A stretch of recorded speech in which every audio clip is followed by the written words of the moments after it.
The wheel of time turns and ages come and pass, leaving memories that become legend.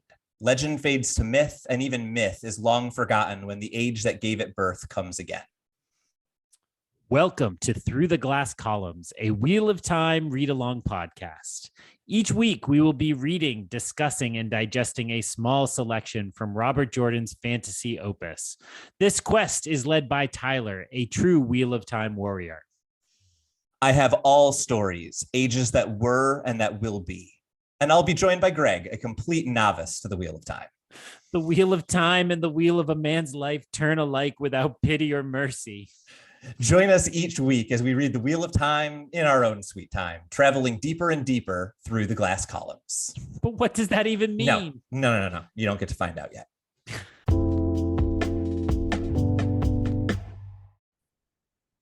Hello, everyone, and welcome back to Through the Glass Columns, your weekly Wheel of Time. That's right, watch-along podcast. That screwed me up 5 words early somehow. I, of course, am Tylor, and I am joined, as always, by Greg, who jumped in early because I'm funny, and that's the only reason I'm willing to accept for you jumping in early. How's it going, Greg? Record scratch, watch along. My goodness, are we doing television tonight, Tylor? Yes, which I only remembered in the middle of that introduction. I almost said or read along and then talked about what chapters we were going to be reading. It's going to be a fun one tonight is what I am discovering early on in this episode. But it's not just going to be a fun one because we are both in a good mood. We're in a good mood because those were 2 pretty darn good episodes of television that we just watched. At least I think so. We are, of course, talking about episodes 7 and 8, the final 2 episodes of season 2 of Amazon's The Wheel of Time. That's a lot of words for the good ones. What did you think, Greg? Yeah, I mean, it's the prestige TV model that you just kind of have, an exciting premiere and then you got to get the work done in the middle of the season, kind of building up to the really good finale. And so I think that's fine as long as the finale's really good. And so to get to these last 2 episodes, which of course are named Dias Daymar and What Was Meant to Be, it's great and it's exciting and it's fulfilling. So I think these finale episodes totally lived up to the hype, and I definitely tried to engage you in our personal lives, and you refused to talk to me unless we were on microphone. But I said, I think I understand these claims about this being one of the better television series that aired last year. Yeah, it's certainly my favorite genre television series that aired last year. And I'm sorry to the Ahsoka fans. It was good. It just wasn't as good as this. I guess I kind of just would love to hear, I know from our text thread vaguely what you think, but I would love just to hear your kind of overall impression of this show before we start doing kind of character by character breakdown. And then I also hate to break it to you, I think we might need to break our usual structure a little bit this episode, but talk about how much you love the show before how much you hate me for breaking the structure. If listeners haven't noticed this by now, well, one thing we really try not to harp on too much is the adaptation, right? Yeah. We are trying to treat the 2 things separately, and that's because if these episodes became just a list of every difference, we don't think they'd be as good, right? So, when we've had guests on the last 2 episodes, sorry, we don't have a guest tonight, we've really avoided, and we've trained them to be like, don't spend everything just being like, oh, did you see how this is different than the book? Did you see how this is different than the book? And so I won't harp on about that, only to say that, I think the metaphor continues to be how I heard the Wachowskis describe their version of Cloud Atlas, which is they took the same building blocks and they shook the bag around and they built something new out of the same pieces. And I think that works so exceedingly well. And in this season, to me, what became really powerful is by really separating out all of the characters for a nice stretch, the reunion of them all, which was all just slightly different than how it happened in the book, was really, really wonderful. And Yeah. I'm skipping right to the end of the second episode, but the way, within a battle, you have one standing up to protect another, and then another comes in, and then another comes in. It worked really effectively and emotionally in a way I found completely fulfilling.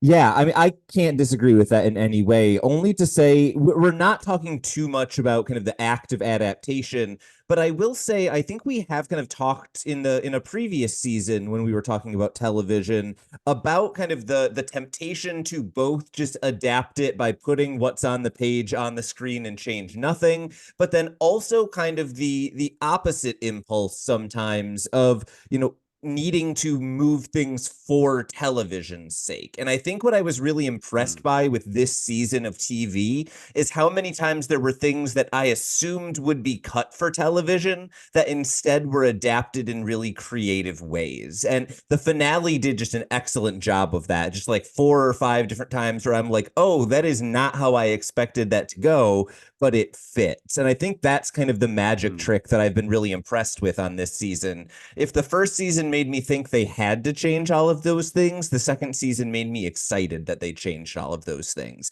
And I just want to acknowledge that, even if we're not going to dwell on all of the things that changed. Yeah, and I want to say mentally, then I end up playing the game of, and I kind of can't help myself. This is the version of gaming the game where I'm trying to make predictions about where the books are going based on how they adapt the books to the television show. Yeah. And to your point, some of those things they include makes me think, oh, well, that must be a more important detail if they kind of went out of their way to make sure this was here. And other times it's I imagine that I'm seeing something that maybe won't happen in the books for a little while yet. I guess my last general question for you before we can get into specific plot lines is, as far as we are aware, is Amazon's plan just like book a season roughly? We're just going to go until this runs out?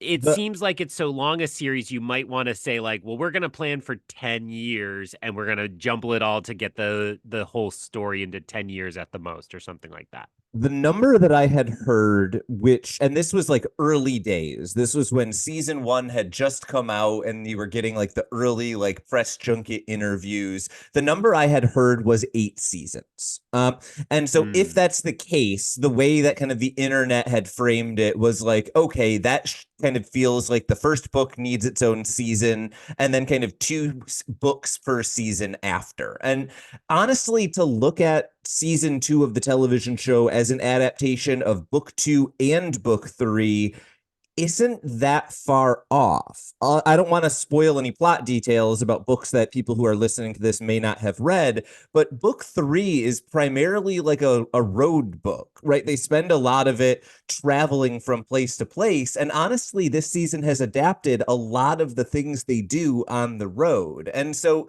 there's a part of me that wonders whether the next season of the show will be primarily book 4, because there's only a little bit of book 3 left to adapt, but I really can't say anything more than that without creating all sorts of spoilery issues. I hope that answers your question, but also let me know if it raises new ones. No, I think that's exactly the right level we have to hit for our continued pledge to not spoil one direction or the other. And apologies to listeners who are like, just talk about it, idiots. But we are mindful as best we can track such things. We think we do have some people who dip in for just the TV episodes, and we know we have a small but loyal contingent of people marching along with us through the books, yet very few who are absolutely current to the current issue, right? Yeah. We see kind of a swell in our wakes where we know there's people who are interested in this project and interested in what we're doing, but can't keep up or took a long break or jumped in after the fact. Hey, Tyler's DMs are open. Just slide in there and always talk Wheel of Time to him, and you will get generous responses and autographed headshots in the mail. It is very clear to anyone who has ever DM'd me that that is not true. It is not the way to my heart. Greg is the person you should contact about anything ever. I want to get to our note about structure. Thus far on the television show episodes, we have been dividing them by plot line. My only problem with this in this book is that the plot lines all converge at the end.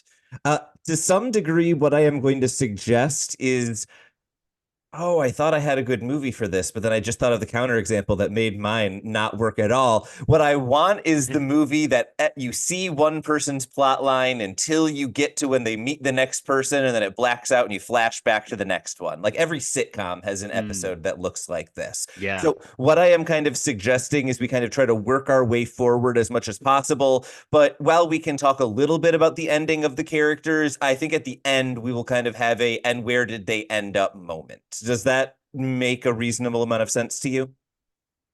That makes complete sense to me. I'm personally thinking of the Simpsons episode that is structured that way. I immediately went Modern Family. That says everything about our respective ages. That is accurate. Begin. I suggest that we begin with what I think is the plot line that is maybe the most novel, but also the one that has the least to do. Nynaeve and Elaine spend a good bit of time in the middle of the chaos, but don't actually have as much of an impact as they do in the books. What was your take on these two characters? Was there any moments that stood out for you? First, just to continue the tracking of why we're our male friends so interested in Elaine, it turns out it's just because she's pretty, right? She didn't have that big a moment. I was still waiting for some like Elaine saves the day moment. And I was like, the way she rescues Rand, she gets kind of that glory moment of like the glamour shot. Yeah. It was not in soft focus, but would have been in old Hollywood soft focus if it was time appropriate.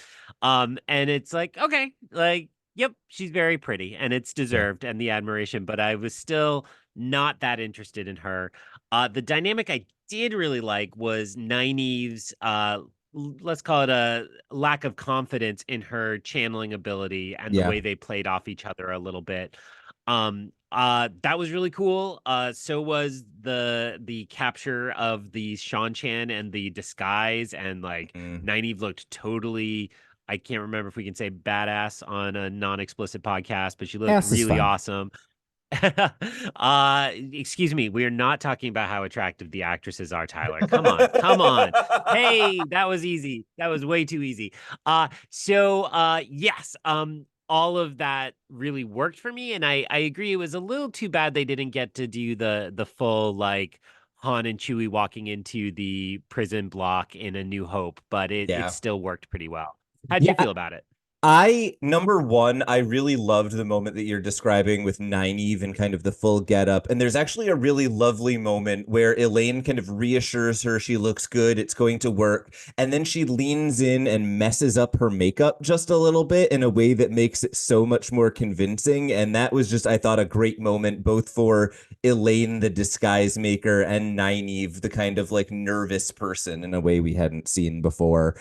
The other thing that really stood out to me was Elaine being the one to recognize if Nynaeve can't channel, give her something she can do. The moment where she basically said, like, look, if you're not going to be able to channel my leg healed, get a splint. I thought that just was a really effective encapsulation of that character kind of being both caring and what Nynaeve needed, but also like, screw this, we just need to get something done right now.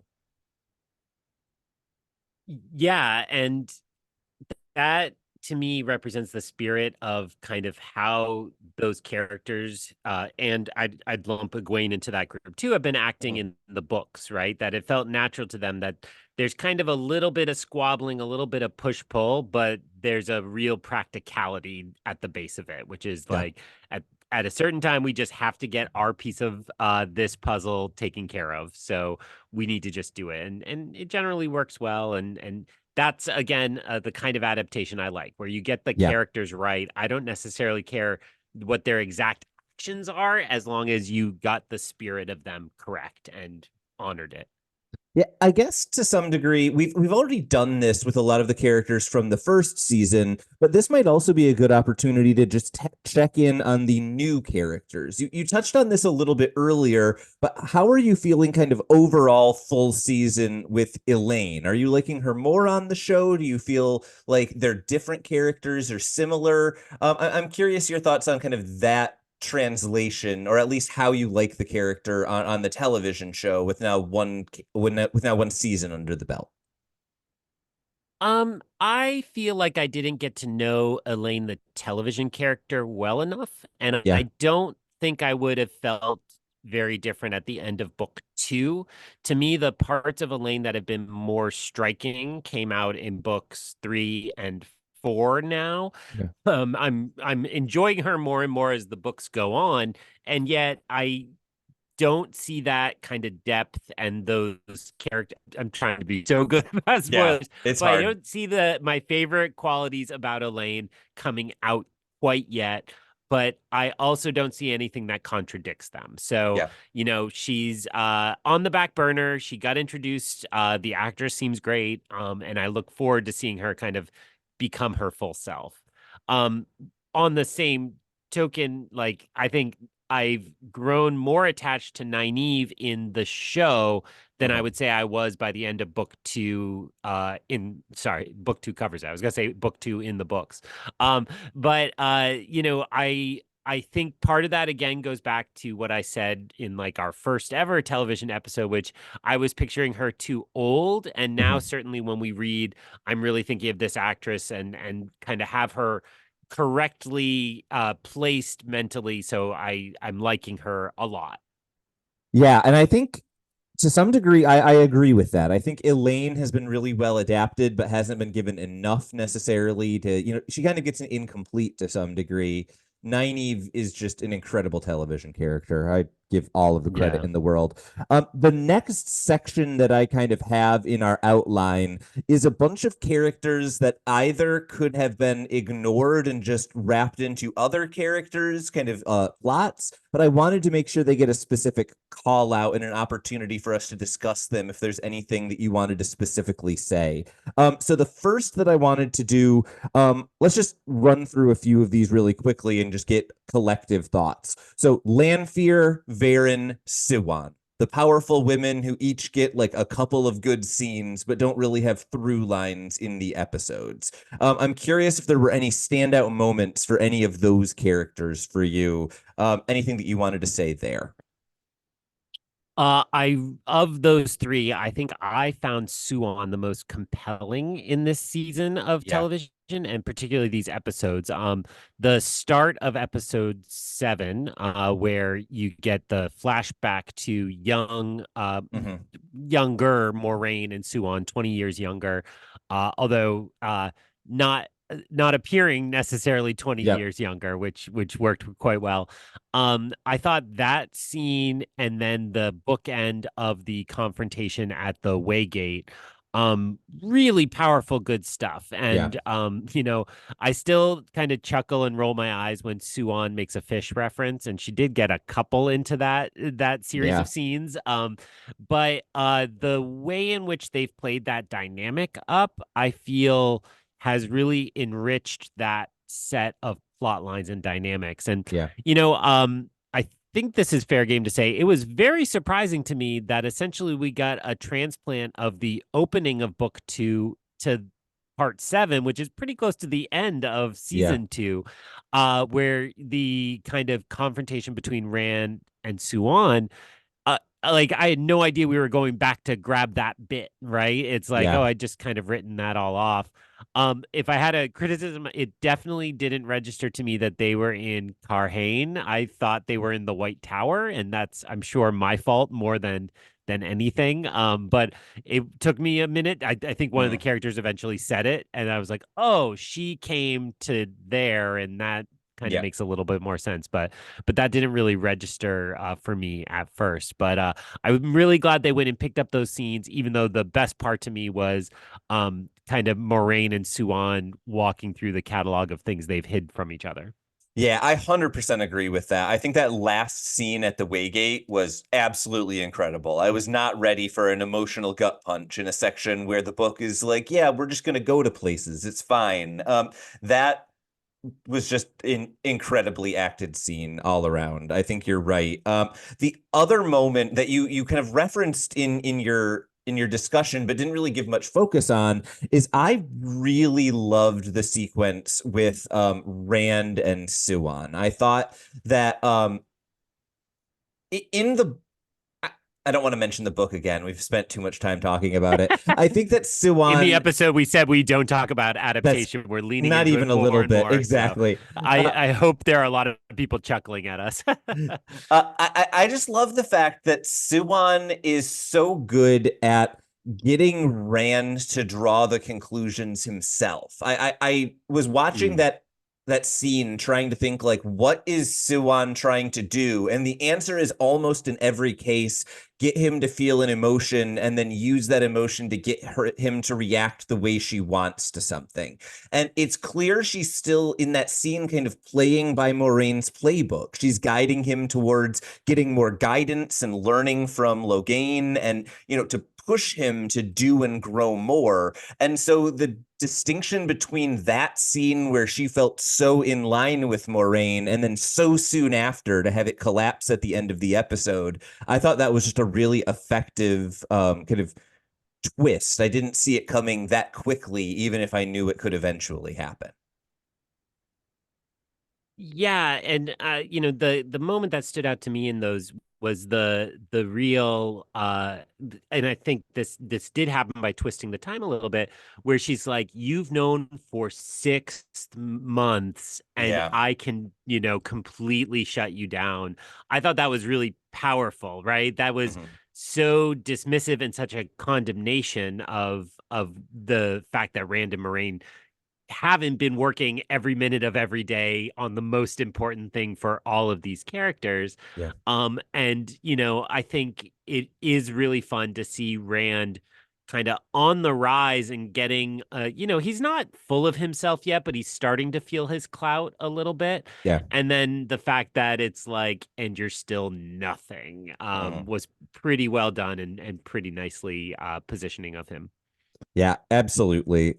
I want to talk just a little bit about Lanfear, right? If we think the real focus of these three characters was Suan, and Varen doesn't really get much to do in this episode at all. I just like to say her name in TV episodes. It makes me smile. I thought Lanfear got some really kind of interesting scenery chewing to do, right? I don't think she really plays a significant role in this episode besides being a foil, but she is really good at it, playing off Ishamael and Rand and Moraine. She gets a lot of opportunity to kind of torment, and it's really good in every scene she's doing it. Yeah, I mean, I think the show seems determined to establish her as a chaos agent, right? Like, really out for herself isn't quite right, but kind of, well, I should speak D&D to my game master, which is like chaotic neutral, right? Yeah. Like, really just whatever she wants to do, she'll just do in the moment. She's not following a playbook and she's not pointed towards a specific goal. She essentially, I thought across these two episodes, just wants to screw up everybody's plan, Yeah. right? Like, I'll shove Moraine and Lan out of Waygate early just to mess with them. And then the rest of the time, those two characters have to debate, like, well, why did she put us here and so on? And I'm like, she just kicked you out. Like, she was just a Yeah. jerk.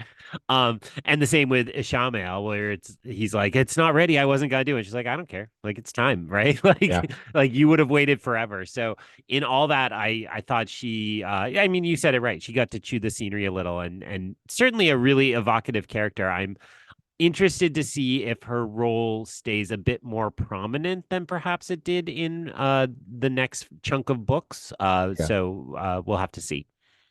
Just speaking of characters who were prominent in really unexpected and exciting ways, we just need to acknowledge how fantastic Ishamael's actor has been. Obviously, we've seen the end of the Mm. episode. He's not going to be around for the next season or ever, but oh, he was fantastic throughout these two seasons. Just really impressive. Yeah, I mean, my questions around him are really, like I'm getting tongue-tied again trying to avoid this, but trying to avoid spoilers, but Welcome to my I life. I would say it was really surprising that he was dispatched so quickly. And because of the quality of the performance, which you just mentioned, that makes me a little bit sad, Yeah. right? But what's a kind of twist on that is that, we are approaching that character much differently than the character Rand confronts in the book version of this. And that's, by design, the show could have done a straight adaptation and made a difference. So it's really curious to me. It makes me wonder exactly, where we're going forward. And since we mentioned Lanfear, Lanfear's little moment with Balin Domo. How'd Bill I do? What Domon. it Bail Domon kind of hints at the fact like she is going to, it appears, go start to work on the other Forsaken, Yeah. though she's very clear she's not going to essentially break them out as much as she might use Yeah. him to push the seals around. So it's not exactly clear, but it's really interesting. So and then just a note, because I've teased it before, that death of Ishamael was super cool. Like Yeah. the effect worked really well. It was not Avengers dusting, but it was kind of reminiscent of that in Yeah. a cool way. And there were moments in the transition where I actually debated to myself, did they like practically make a sand sculpture of this dude and, Yeah. and then let it dry out? Because it was so well done. I am assuming it's all digital for real, but who knows? It was really impressive. While we're calling out tiny details that probably won't have an opportunity to call out later on, I just need to say at the ending, like the very final scene, Mogadien, fantastic casting. That was spectacular. It's a character we haven't met in the books yet, but ooh, that was good. Any thoughts on the final scene before we jump into real characters again? I think I have to reserve judgment because I have nothing to say. But these shows have to throw the baton forward, right? Yeah. Or pass the baton forward. I guess I didn't do well in track and field events because I was throwing the baton. Um, get this, dude. Uh, But it did do the right level of teasing forward, and I think the right kind of tease for book and TV fans. Yeah, absolutely. I think that's correct. If we're going to be teasing forward, let's tease forward the fact that Perrin doesn't have a ton to do in these episodes. Mm. There is one fantastic Perrin scene. I absolutely love how much it made me cry, and that's kind of what I got here. Was there anything other than Hopper's untimely demise that stood out to you in his plot line? It was brutal, and it should be, and so Yeah. that was just kind of beautiful, and the doggo jumping up and just kind of dusting is was Well, really nicely done. and the fact that he Yeah, go was ahead. jumping and it's Hopper. That's all I needed to Yeah, say. yeah. I really liked, and I didn't think this was a straight adaptation, but I really liked the way they handled the Bornholds and Yeah. the way in that moment it was exactly Gollum saying Shire Baggins, right? Yeah. And that's all the younger Bornhold needed to get, which is Perrin, Two Rivers, and it's like done, like it's Yeah. it's on now, and it starts up a plot that again felt like they might skip, right? And Yeah. because we hadn't seen the White Cloaks in this level of detail. um so yeah, and I kind of digged Perrin grabbing the shield, and I Yeah. wondered if that was going to be some kind of magic item he got to hang on to. Had it disappeared by the end of the episode? I believe so, or at least he kind of swaps it out primarily for a different weapon. Maybe he still has it in his offhand, but I think it's gone. Hmm. Uh, the thing that really stood out to me about this Perrin kind of plot line is just how condensed it was. Like Dane Bornhold has a total screen time in these two episodes of what, a minute? And yet I feel If like that, yeah. I feel like he has a really full arc somehow, right? He gets to show his affection for his father and listen to his father in battle and win awards and then be defeated and lose his father. Like that's a lot. And I think that's what I Yeah. was impressed by in this parent section is it's not a lot. A decent amount of it is Loyal shouting exposition at us so that we know what's going on in the battle. But what is there, I think it's effective. And I'm impressed by that. It's very rare that I see the most condensed thing in a story and don't say I want more of it. And I think this was dosed Mm. pretty well. Yeah, I mean, looking at the season as a whole, I think Perrin had enough that kept his plots moving forward and kept me interested in him. Yeah. But all of it is pretty small in comparison to what, even Matt got. It feels smaller than Yeah. Matt. That might not be accurate because there were some kind of heftier scenes in the middle section. The ones I watched out of order, I feel like I Yeah. missed some Perrin being confused. Um, but I do think, it was, fulfilling and just continues him on the path forward. Yep. When we start to think about the next book, it feels like, oh, okay, maybe they could tell the actor, we'll set you in the background a little bit here, but we'll give you a little more next book, or next season. But who knows, right? Because of the adaptation, we don't know. Yeah, I think that's absolutely right. It's a relatively short plot compared to the others. Let's move on to the plot where, if we're talking about adaptation, boy, is this a fascinating twist on what we had gotten previously. Matt, I think, finally gets the plot that all season you have been asking for, right? You've been like, where's the dagger? What's up with the dagger? Why aren't we seeing the dagger? Here it is. And I don't know whether it feels earned enough because it does come out of nowhere a little bit, but there's a lot of dagger and I get excited every time it's on screen. So I can't say it was wrong. What did you think of this kind of thread of the plot? It was definitely unexpected that that came back, but it's also so different, right? I mean, it doesn't until that moment, it's not like Matt has been suffering from the dagger being Yeah. separated from him. I think of the Matt, my fuzzy memory of Matt in this book was really, thinking about Frodo once he's been stabbed on Weathertop and is just kind of laying Yeah. around like shaking. And that's definitely not literally accurate. But it's like there were no ill effects on this until the dagger came back in. Yeah. I gave a good like oh ho ho when he was doing the very clever stuff of attaching it to the staff and creating his own weapon.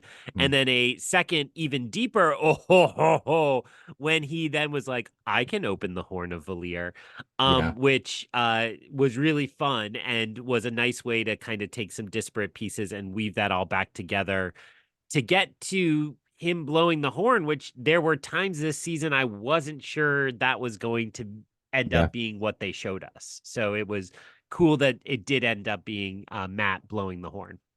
Those of you who have read more of the book than Greg will know that what happens when you take a random piece of wood and attach a dagger to it is not a spear. It's another weapon that we will learn about later on in the series. Um, the other thing that I just really loved was the portrayal of the heroes of the Horn, right? I think it does come a Mm. little bit out of nowhere in this season because we like hear about what the Horn does once and then it doesn't get mentioned again until Loyal is exposition dumping in Perrin's plot line. But one, I think that the inclusion of Uno in the Heroes of the Horn is just a really smart choice. It kind of gives us someone to connect with and a kind of avatar of the group in that kind of cluster of heroes that we've never heard of or seen before. And then it also just Mm. becomes like a really wonderful like Easter egg factory, right? Like Yeah. I'm sure there was very little in that scene for you, but for me, I'm like, and he was there, and she was there, and he was there. It was really fun. Yeah, I mean, it felt to me the Spider-Man movie, the last one with all of them. Sorry, spoilers for Spider-Man. Something something home. Uh Yeah, No Way Home. There was a sequence at the climax of that movie where Sony's like, let's just show you silhouettes of all sorts of Spider-Man characters that we will eventually make terrible spin-offs of. Yeah. And in that moment, I'm enough of a Marvel fan that I could be like, oh, that's the Rhino. Oh, that's Craven. Oh, that's blank, blank, blank, blank. And it very much felt like that is exactly what I was watching, and yet I was wholly on the outside of it. I'm Yeah. like, I remember a couple names from the book, but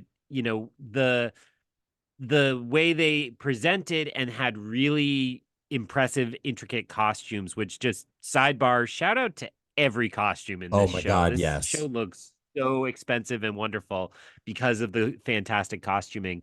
Um, and so it made me excited, right? It's like how a comics crossover event should work, where you're like, yes, I need to track down those issues and learn who each of those are and Yeah. understand who all these characters are, even if I felt like I was on the outside of it at this time. I desperately hope we have gotten like a few hints here and there about a prequel movie or a prequel series set in the Age of Legends. I really hope that this Mm. was an audition tape for one or two of those people, that they are now immediately going to be cast as the heroes from the Age of Legends in the Age of Legends TV show.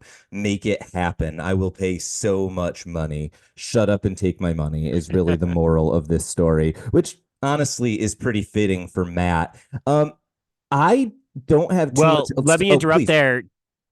Let me interrupt to say the one thing that I will not be shelling out any money for, that horn was incredibly ugly. I did Yeah. not like that prop. And, again, because of who we are, we see the high end nerd collectible. And I was like, what a wasted opportunity because nobody wants to put that on their shelf the way Yeah. that prop looked. It was cool that it looked otherworldly and wasn't. I think I was picturing like the horn of Gondor, kind of just your traditional Viking horn type shape. Yeah. But I was like, this is not a good prop. I did not like that. Yeah, that's not it. Yeah, I have no real love of that prop whatsoever. Any last thoughts on Matt? I think it's a great plot. I think it's well executed. It's like Perrin, condensed in a really effective way. But I think because of that, it's all about the payoff at the end. Any moments that really stood out other than what we've got so far? Uh, just that I would shout out that the actor did a good job. Can't be Yeah. easy to pick up a character and join a cast. And I think if you had not told me, I would just assume that was the same actor. And so that's a triumph in my book. Yeah, absolutely, 100%. Very impressed by the fill-in, as you say. It's a really difficult task. We've got three major plots left, and I think the least connected to the real end is maybe my favorite of this season, Moraine and Lan. We get some interesting twists on what we've seen before. We learn that Moraine is not actually stilled. She has just been kind of locked and then had it tied off, which I thought was a really interesting kind of new take on this second season plot line for Moraine that's new from the books. But honestly, I only have one thing that I want to make sure that we talk about. And so I am going to say it up front, even though it's at the end of the plot. Oh my God, when Moraine says, "We have never been equals because you were always my better," I melted. It was the most incredible scene. I loved it. Uh, Incredible moment. I actually also really loved when they were reestablishing the bond. I talked in our episode last time with Lindsay about how like these actors have to do things that must feel very silly and just trust the artist to make them look cool. Yeah. Cut to also poor Rosamund Pike just like dancing on Yeah. the beach and just like relying on them to, and yet the artist completely delivered. She looked Hmm. awesome in those moments, but the bond worked really well. And I really appreciated that they in no way, at least in my opinion, hint at a romance. Yeah. Like it's so much more than a romance. And I think in lesser hands they would have kissed at that moment, but it was so much more important the Yeah. way they kind of touched in the way they touched, but kind of build in that emotion. And again, like a lesser adaptation would have just like gone for it. It's like, who cares? Let's get our romance novel cover and grab that crowd while we're here. And I thought this was doing something much better and cooler. Yeah, there was a game that was being played in the first couple of episodes of the first season of this show, where I think their goal was to put Moraine and Lan in as many clearly they will kiss now shots as possible, and then have them do anything but kiss now. And it was kind of nice to have those characters back in a place where they could play that game again. I know exactly the shot you're talking about in the moment you're describing, and I think you're exactly right. It takes a really deft hand to tell the audience we could do this and we're not going to. I think the other thing that I want to highlight about this plot line in particular is it's really easy to lose the big Suan moment at the end of the 7th episode when her and Moraine kind of have their falling out. What you described is just like everything I've been keeping from you a secret is no longer a secret. I think that there's some really great acting by Rosamund Pike at the beginning of episode 8, where she is still carrying that conversation while also trying to piece together what Lanfear's plans are and what she's doing with Lan and Rand and the rest of them. I just wanted to compliment that. There's a couple of moments that really stood out as her kind of clearly being hurt by the relation to something Suan said that it's really easy to miss if you don't watch the episodes back to back. Mm. Um, and I just want to add to that with the way she on the walk down the beach, or the miles and miles they seem to walk, and I just have to guess they drove the two actors like somewhere tropical, and we're like, just walk on this beach for Yeah. 3 days, and we'll film it. And the way she is again very much playing three-dimensional chess, but Lanfear's in the mix now, and she's trying to second guess. I alluded to this earlier, but it's really cool and really well done. Hey, who knows when we're recording? It's a secret, but Rosamund Pike killed it at the BAFTAs this past weekend when they kind of came up to her in the crowd and had clearly a bit prearranged that she was not in on, and she just looked like she was the absolute coolest, and then got to introduce the performance of Murder on the Dance Floor. So this is my plug for, if you're having Rosamund Pike withdrawal, watch Saltburn and just sink your teeth into her fantastic performance. It was real good. In a good, not great movie, but worth your time for her performance. I agree with that wholeheartedly. Like B+ movie, A+ performance. Rosamund Pike can have any role as far as I'm concerned at this point. I don't have too much else to add for these two characters, in large part because I think we talked about the big Suan moment already. And then I think to some degree, these are the characters that by design get pulled away from everyone else, which means that they don't feel like they maybe have the biggest finish in the way that all the other characters do. They get the emotional moment and what you describe accurately as Rosamund Pike dancing on a beach, but there's not a whole lot else there. Is there anything else that stood out to you? I mean, the only moment they get in the finale is the very cool "Let's declare the dragon" with the particular digital effect, which again looked pretty good for a TV budget. I have to say. Yeah, I was impressed. And I thought that was very reminiscent of the way Harry Potter in the third book / film is waiting for his dad to do the Patronus, right? There's this he's going to declare himself, and then it's like, oh, we have to declare him in some ways. So it all worked really well. We don't mention Harry Potter on this podcast. Never once. We actually do it quite frequently, but I get a little grumpy every time we do. We only have 2 plots left, and one of them made me mad in a way that I was not expecting. Egwene gets a lot more tortured. It's not fun. Yeah. And then gets her comeuppance, and it kind of is fun. I have to say, of all of my complaints that I like, the little details that I wish had been one way or hadn't been another, the fact that Egwene gets to truly rescue herself in a way that she is rescued in the book, that change forgives a lot of sins for me. I thought that was a moment that really felt earned and just effective. I keep jumping to the end and then telling you to talk about the beginning. What were your thoughts about this plot overall? So I'll just shout out, I really liked I guess you'd call it a training scene out in the desert, Oh yeah, when Egwene demonstrates the just scope of her power. And I thought it was played really well to be one of those moments where you're like, I'm not entirely sure she's her anymore, right? Like right. there was just enough of a temptation there to say, oh, she's become this now, and this is who we have, and she's giving over to that.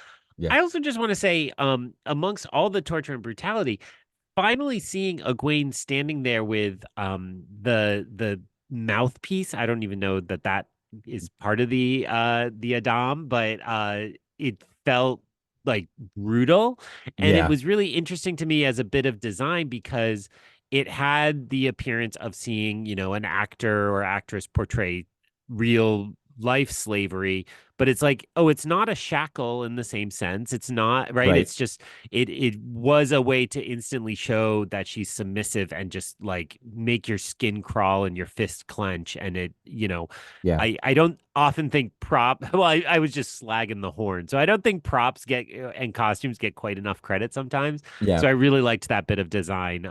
Whichever department would be responsible for that. I yeah. think props are anything you wear. So does that count as wearing? Or sorry, props are anything you hold. Clothes or costuming is anything you wear, but I don't know which one that falls into. Yeah, I don't know the answer to that. That is an interesting question for someone who knows Hollywood significantly better than I. I think the one moment that stood out to me, other than the ending of Egwene's plot, was I think it's in the beginning of episode 8 when Rena is laying out the punishments if Egwene were to disobey on the field of battle, and then when she continues to resist, Rena cuts off her braid, and that is just it's somehow more brutal than the violence because it's depersonalizing in a way. I don't want to dwell on the tortury scenes too much, but I just wanted to call out that bit of writing that I think is unique to the show as opposed to the book where I think that is discussed but not done, if I recall correctly. Well, and just my mind instantly went all the way back to the start of the first book because forming the braid is like when you become of dating age in the Yeah. two revers. Is that right? In the book, it is dating age. In the show, it is marrying age. But yes, Okay, so it did feel like a real, it was intended to be a symbol of severing her from her identity, but also just the way it took a symbol that tied her to the two rivers. And I couldn't yeah, remember if I was remembering that right, but it was enough to know, oh, this is two rivers, and it really felt like she's not going to be herself anymore. yeah, Um, Also, like she looked awesome with short hair, so I'm like all yeah, for it, kind of like Spider Gwen when she gets the buzz and across the Spider Verse. You're like, oh, you look way awesomer. So yeah, it's totally great. yeah. I'm not admitting a crush on a cartoon character. Continue. Daphne from Scooby Doo. I understand.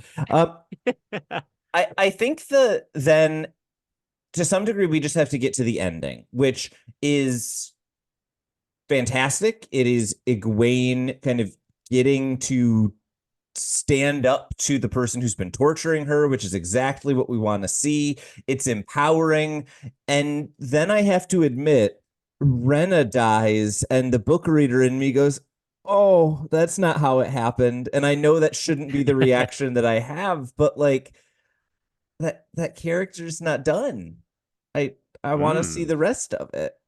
That's as close to a Ah. spoiler as I'm gonna get, but I can't say anymore. I'm just mad that Rena is dead, and that hurts because it's fun to see Rena dead.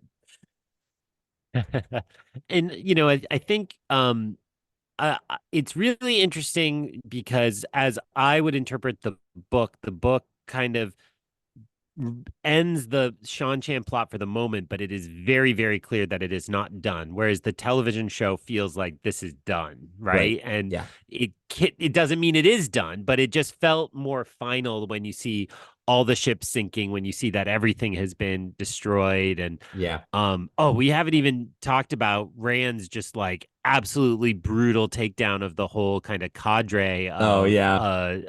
of guards, which is a little before the ending, but just awesome and Yeah. gory in a satisfying way. Which I think both of those points just mean like the show built the Shan Chan up so effectively as so evil. It made this finale and the violence feel really satisfying. And I Yeah. say that not as somebody who loves violence or revenge movies or anything like that, but it just was done really effectively. I wholeheartedly agree. And if you're already jumping ahead to talk about Rand's big ol' fun moment, I think it's time to talk about Rand's plotline as a whole, because you've already centered out the scene that I wanted to talk about. I was going to refer to the showdown between Rand and Turok, in which he takes a bunch of daggers and just kills everyone immediately. That felt like taking the Indiana Jones, you've got a whip, I've got a gun scene, and Yeah. just multiplying it by 100. And that felt like exactly what you would want, as the only person I know who seemed enthusiastic about Indiana Jones 5. First of all, that is Oscar nominated Indiana Jones 5. Thank you very much. Yes, and there's an Indiana Jones 5 actor who was in this season of the show. I can't remember if we shouted that out in the first two episodes. I will leave it vague because it has to be. Um, it was really cool. I liked that moment a lot. I think the Indiana Jones comparison is right. It had a kind of Yondu from Guardians of the Mm, Galaxy feel to it as yeah. well, because it was just like completely overwhelming power and kind of a similar thing. But I think they could have a Superman problem, or if you're an MCU fan, a Carol Danvers problem, where if they are so overpowered that it gets hard to write them, so you have them disappear for like decades Yeah. at a time. So I think they need to be sparing with such moments and couple that with back to the Suwon moment we discussed of showing, yeah, he maybe can do these things, but he can be controlled very easily. I think Yeah. at the moment, that's a pretty good balance. Well, and I think that that's an interesting kind of place to leave Rand, right? Is he is both the most powerful and least reliable person that we see in this season.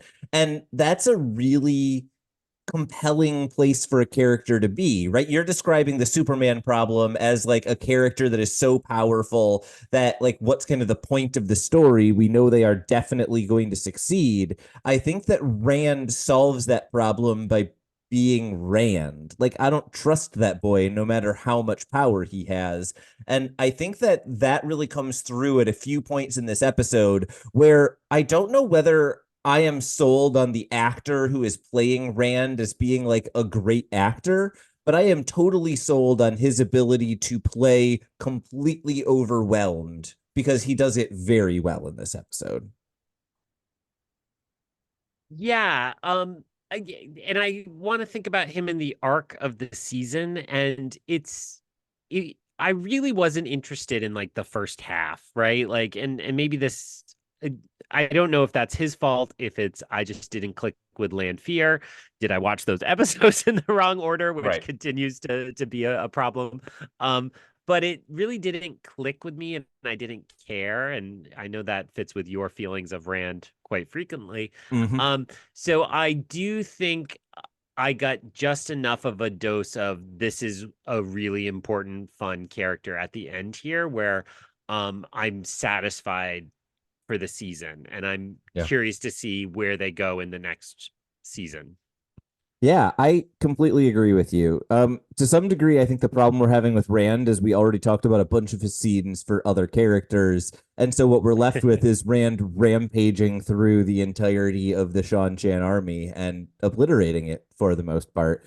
Um, I do want to just call out one moment that is an interesting tweak from the books, but also just on its own in the TV show, I thought was really fascinating, which is Matt stabbing Rand accidentally with his dagger Mhm. spear thing, which I am to this day not sure whether that is supposed to be the fulfillment of Min's vision earlier in the season of Mm. Rand stabbing Matt seemingly to death.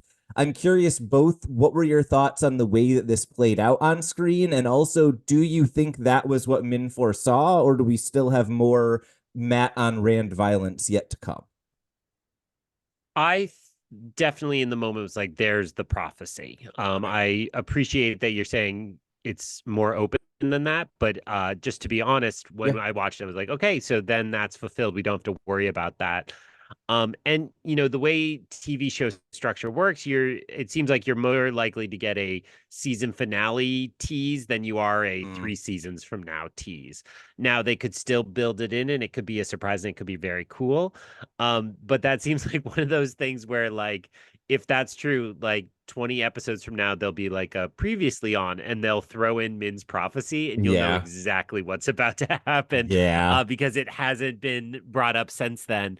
And those never work well. I mean, it's just a weird thing about the previously on structure and Yeah. and so on. But so I think it was the fulfillment. I liked it. And I guess my question as I throw it back to you is, we should read that as Elaine was just able to do the full healing, because obviously, Matt wasn't in the book stabbed by the dagger, but it was a heavy bit of healing. Yeah. And we have seen the power of this dagger. So should we assume Rand is healed? Should we think he still could face some consequences?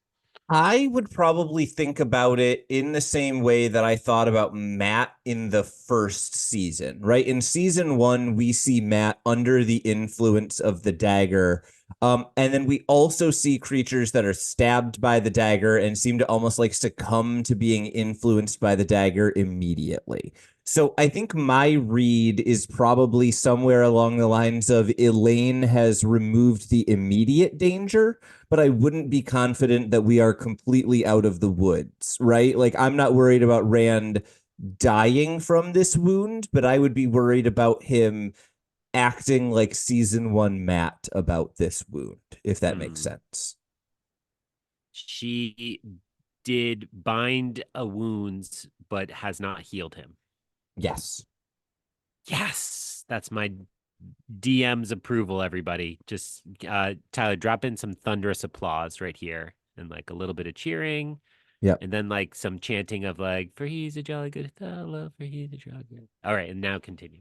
Okay, that's much better with the complete silence that is going to be going on as you narrate that. That's absolutely perfect. This I think is the moment where I say, Greg, we have covered all of the major plot lines. Are there any more moments that stood out to you, or do you have any kind of final thoughts on this season? We are at the wrap up point of our television episodes, and we don't know how long it will be until the next ones because we don't even know how long it will be until we post these episodes. So I guess what I'm asking, Greg, is what are your last thoughts for the people? Well, you derailed my joke that I was going to run upstairs and play the next episode and then let you tell me it's not available yet, at least to our knowledge at the current moment. I am very impressed with this show. I think I've talked about on the main program that I have tried Rings of Power and found it not my cup of tea. I Woof. will say I watched a good amount of the original Game of Thrones and found House of the Dragon to just be, to quote my very good friend Tyler, woof. Mm-hmm. So I had kind of thought of the boom of fantasy shows to be over. We're not even gonna mention Willow. No, we're Oops, not. I'd mentioned it. So this gives me hope that kind of sword and sorcery shows, fantasy shows can still have the quality. Yeah. Now, it's always an open question with these streaming services what they need them to do, especially with Amazon and Apple. It seems like they don't have any limit to the resources they can put towards them. Uh-huh. If this is something that Bezos likes, then they'll sell some toilet paper when people tune into the new episodes, and we're good. But I think I have hope that this is going to go on for a while, and I hope that the quality can stand up as well because I think this could be a really special show. I wholeheartedly agree with you. You just made a joke about toilet paper and selling a television show, which makes me laugh because literally today Walmart bought Vizio in an attempt to sell more toilet paper when you watch television. Uh, Wow. I agree with you wholeheartedly. I think that this show it's fun. It's my favorite genre show on TV. I think you've listed most of the others, and I just did not care for The Boys if we're putting that in the same category. Like this is my bright ray of sunshine amid a bunch of kind of dreary, not that fun genre television. And I'm really excited to see where it goes in the next season. I have no clue because are they going to do book 3? Are they going to do book 4? Are they just going to jump around? There's a lot of opportunity for them to really kind of flip the script in exciting ways. And I just want to see where it goes. And I want to thank Hollywood for no longer being on strike so I can say how excited I am to watch the next episode of this television show. I give it an A plus. This was my favorite show of the year. You can do our outro because all I'm gonna say is how good it was 8 more times. Yeah, well, we'd love to hear from listeners. Again, if you enjoy the television episodes, let us know just so we know we're not talking into the void. If you've enjoyed these television episodes and maybe are inspired to go try the book, all our back catalog is, of course, available. Our intention will be to return with a set of television episodes sometime after season 3 airs. The system is that Tylor watches them and then essentially makes sure I'm in the clear to view them. Although former guest of the show, Ben, made the pretty compelling case that even if it's spoiling something from later, I might not even recognize that it's a spoiler. So, Yeah. but we've got a lot of runway. We don't know when the show is going to air, but it would seem that the writers and actors strike probably delayed the season, so it's not going to hit that same mark that the other two have hit. Um, but whenever it comes, we will return to it, and we will do so by returning to the place which I assume main timeline Greg now knows what this means, but this Greg still does not know what it means to go through the glass columns. So ends another episode of Through the Glass Columns. We thank you for joining us and continuing with us on our quest to cover all of the Wheel of Time in our own sweet time. This podcast features original content developed by Tylor Orm and Greg Cass and is not in any way affiliated with, associated with, or condoned by the Robert Jordan Estate, Tor Fantasy, or Amazon. All content is intended for entertainment and educational purposes only. If you're enjoying this podcast, please seek out the books from your local bookshop or library and join us as we continue our journey. If you'd like to contact us to share your thoughts or give feedback, you can email us at throughtheglasscolumns@gmail.com or find us on Instagram and Twitter by searching Through the Glass Columns. Thank you once again for being part of this community. If you're enjoying the show, please subscribe to the show, leave us a review wherever you're listening, and recommend this show on your social media to help us grow our community. We look forward to welcoming you back next time through the Glass Columns.